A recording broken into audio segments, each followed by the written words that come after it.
Hey guys, I'm back again to do another video for the TheHORRORman's channel. So I'm a little bit behind still. So the theme was to watch a standalone slasher. So I ended up watching Midnight Movie from 2008.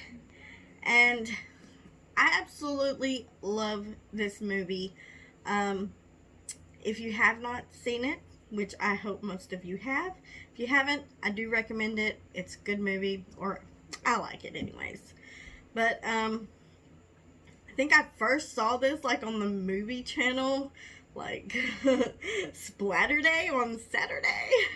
Yeah, so I think I saw it on the movie channel first, and I just absolutely had to get it after I saw it, because I mean, the story to me is kind of interesting. It takes place mostly at a theater or inside of the movie.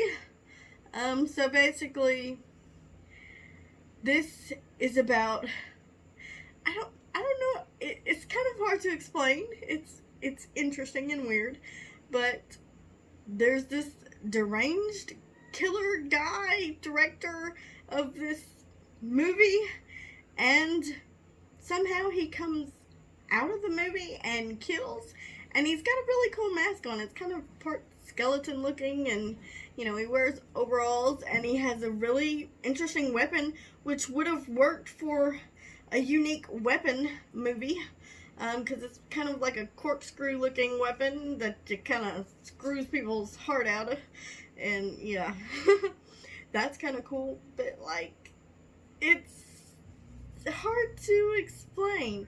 I mean, what rules really apply in this movie?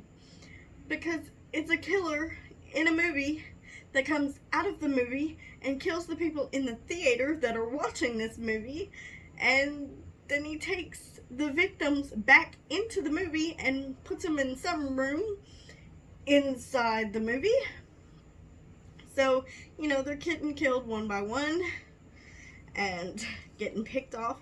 And most of these people, like, they look familiar, but I don't know that I really know any of them per se, so I didn't do much with that. But yeah, it's just, I don't know. I tend to like movies that are about movies or theaters or that kind of thing. It's interesting to me. Yeah. So the killer feeds on their fear. So it's like when they're watching the movie and they start to get scared or something, or they're scared in the theater, he senses it and he comes out of the movie and kills them and then takes them back into the movie. But it's interesting on so many different levels to me. And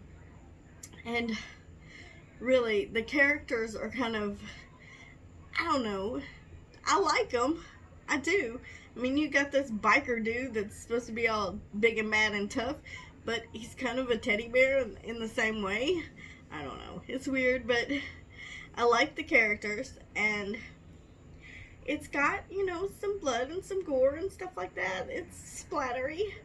And so you have, like, this center of characters that it centers around, and there is this sister and brother who in a way have faced fears because something happened with their father. I don't know if their father abused them or what exactly happened, but they are stronger because of the situations they've had in their life, and so they're not as fearful. They have, you know, they do things like, I think the boy lists like maybe baseball players or something, and she's saying a prayer, and it kind of makes them tougher, and they're not giving in to their fear.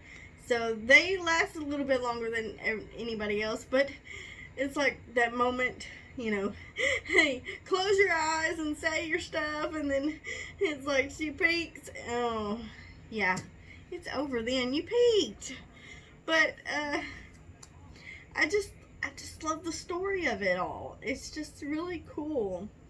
And then the fact that, you know, they're in this theater, they manage to get a call out to the cops or whatever, to the detective that comes to, you know, oh, I gotta start at the beginning, because I just, like, lost it there. But anyways, there is a detective, and is it a doctor?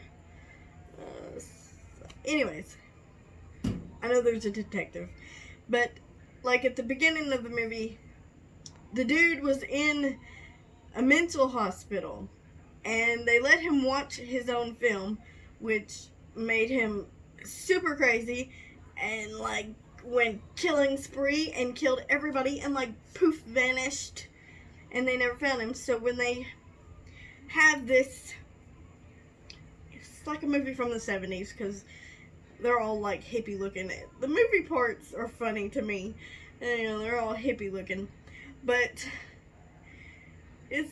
it's like they have this movie from the 70s, and the cop and or detective or whoever, I don't know, and I don't know. I don't know.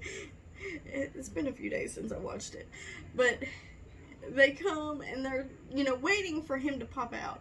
This is not exactly the way that they thought things were gonna go. I mean, they're probably just thinking, this guy's not dead. He disappeared. We never found a body. You know, he's not dead. So they think he's physically going to come back. But this is more of a supernatural thing, you know, so. But it's very cool. Very cool. But I like the fact that the cop called for other cops to come, or the detective called, or whoever, whatever he is. And a cop gets there, and it's all locked up, like it's locked up for the night, because they can't get out, and cop can't get in, but they're banging on the door, and he don't hear them, and he don't see them. They're like nowhere there. There is nothing in this theater, but yet here they are, just banging on the door, and they can't get out.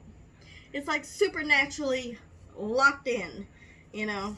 This weird stuff just happened.